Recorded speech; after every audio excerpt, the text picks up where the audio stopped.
My name is Bruce Trammell, and part of my story is in New Haven, but part of it is also in New York, Brooklyn, because that's where I was born.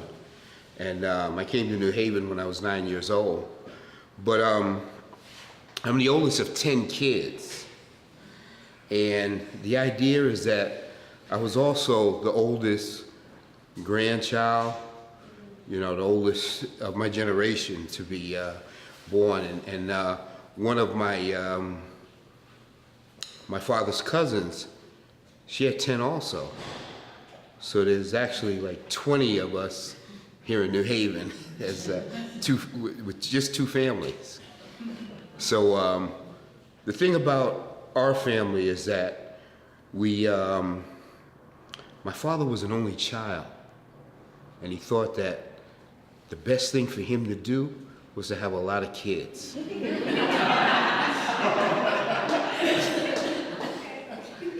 He thought that, you know, if he had a lot of kids, that, you know, it would like insulate him. Now, the thing about this is that my father came from a grandfather who was one of 25 between two wives of one man. There was 25 kids. There was 18 boys out of that. Yeah, it's a lot of. So that's what my father was used to. He was used to a large, you know, large group of people. So for him to just be one child, you know, I think that was a little, you know, it kind of struck him a little, like, you know, I got to do something about this at some point in my life. So he always just wanted a lot of kids, and so that's what he had. And he taught us a lot, taught me a lot. We used to hang out a little bit together. We'd walk around New Haven together, we'd do things. And I can remember a lot of the things that were happening in New Haven when I was growing up, like the Black Panther trial was going on.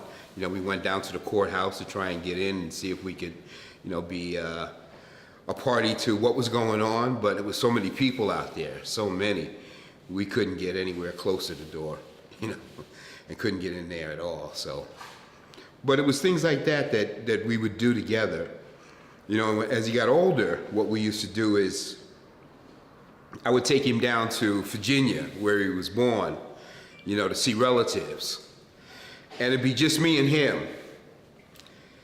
But those trips, I'm telling you, sometimes we get along, sometimes we just wouldn't. And he would come home, and the first thing he'd do is he'd tell my mother, he said, I'm never taking another trip with Bruce again. And she said, yeah, okay. And then about 8 months later, he said, Bruce, he said, you feel like going to Virginia? I said, yeah, Dad. Okay, let's make a trip. So to keep him happy, I had to do one thing. I had to get him his own can of cashews. Planters cashews. Now, if I got him those cashews, he would drive. And he'd be happy. I could just rest, you know? He'd just drive along eating his cashews. So we had moments like that, and that's what inspired, you know, my idea of what manhood and fatherhood was about. Because the men that were around us, they knew each other. And as youngsters, we knew each other. So my father's best friend, his son was my best friend. You know, and sometimes we'd be together, we'd go places together, we'd do things. And the other men around us, my uncles and my granduncles, they were also a part of this journey that I took of growing up and understanding how to do things. And so there was always somebody there that would help me understand who I was and remember who I was and where I came from. Now, one of my uncles, I remember, he took me, we were down in Brooklyn. I went down to see him one time. It was, you know, late at night. So he says, come on, let's go out. Okay, so where we going? He said, I'm gonna take you to see something. All right. So he takes me to the corner, right?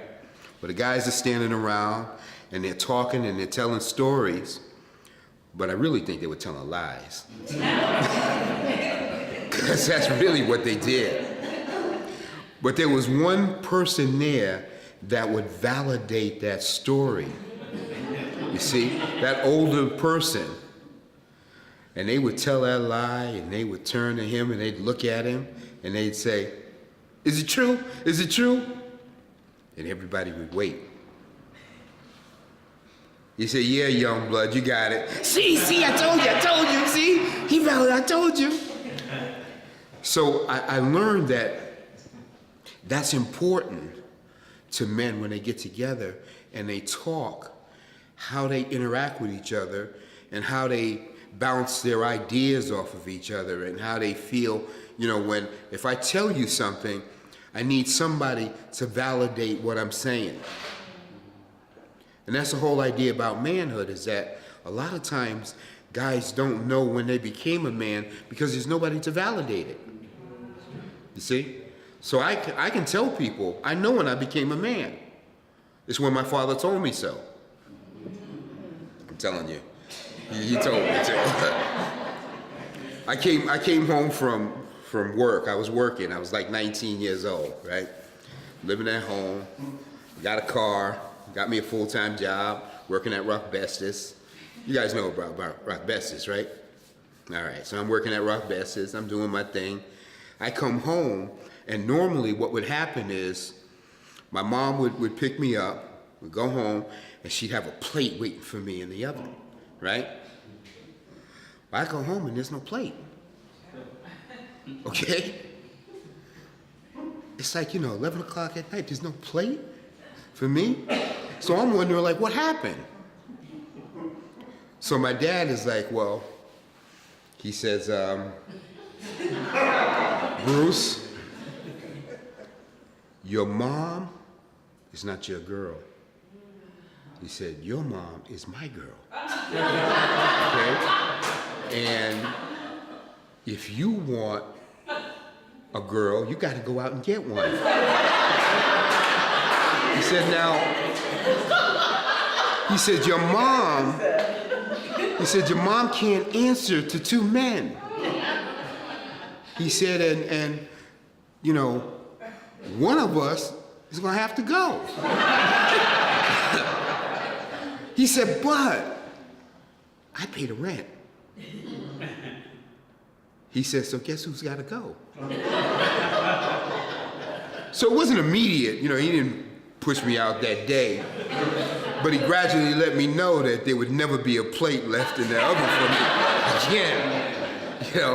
What was gonna happen is that, I had to go and get a meal, and warm it up and eat it and be happy with that, no matter what my mom makes. She's a good cook, I like her food, but it was just not gonna happen. So he let me know right then and there that I was a man and I had to have the responsibility of a man. And I had to do what I needed to do to make a life for myself, because that's what he did. So there were lessons that he taught, and it wasn't always a traditional way of teaching it, but it was always a lesson. It was always something that he was teaching me. So chess, that was, his big thing. My father played chess like nobody's business. He loved chess. And he played all over New Haven. He played at McDonald's, he played at Burger King's, he played at Dunkin' Donuts, all of these different places. He played chess. And he just studied and he played and he had teams, and it brought us together, but it also tore us apart at one point, because he pushed chess on me so much that I began to really dislike this game that I was good at. For a long time, I would not tell anybody that I knew how to play chess. I didn't own a chessboard. I got rid of all my chessboards. I got rid of all my books. I got rid of everything because I didn't want to be associated with it because it was a crutch for me. And the crutch was this. My father, in his infinite wisdom, what he would do is I would go out with him somewhere, right? And he would say to someone, they would ask him, can I play you? He'd say, well, if you beat my son, you get a chance to play me. So that meant that I was playing a lot of games of chess. People trying to beat me just to play my father. And he got a kick out of that, But it improved my game a lot. It really did. And when we started playing tournaments, that brought us back together again. Because that was a moment when we could go places together. We could go to Vermont and play a tournament. We could go to Virginia and play a tournament. We could play tournaments in Connecticut. We could play all over, anywhere we wanted to go. But it was our time, just me and him. Now as an adult, and he's older, and it's just us. So I began to love the game again. And now, I'm looking forward to playing a lot more chess as I get older. So that's part of what got me into fatherhood, and that's what I'm doing now, trying to help guys to understand their place and their meaning to their families and their kids, and how important they are. Despite the things that they may think that they don't bring to the table, you got to understand your kids see a lot. And if you're consistent with what you do, and you're that man that, you need to be, they'll see that, and they'll appreciate that. And that's my story, and I'm sticking to it. All right.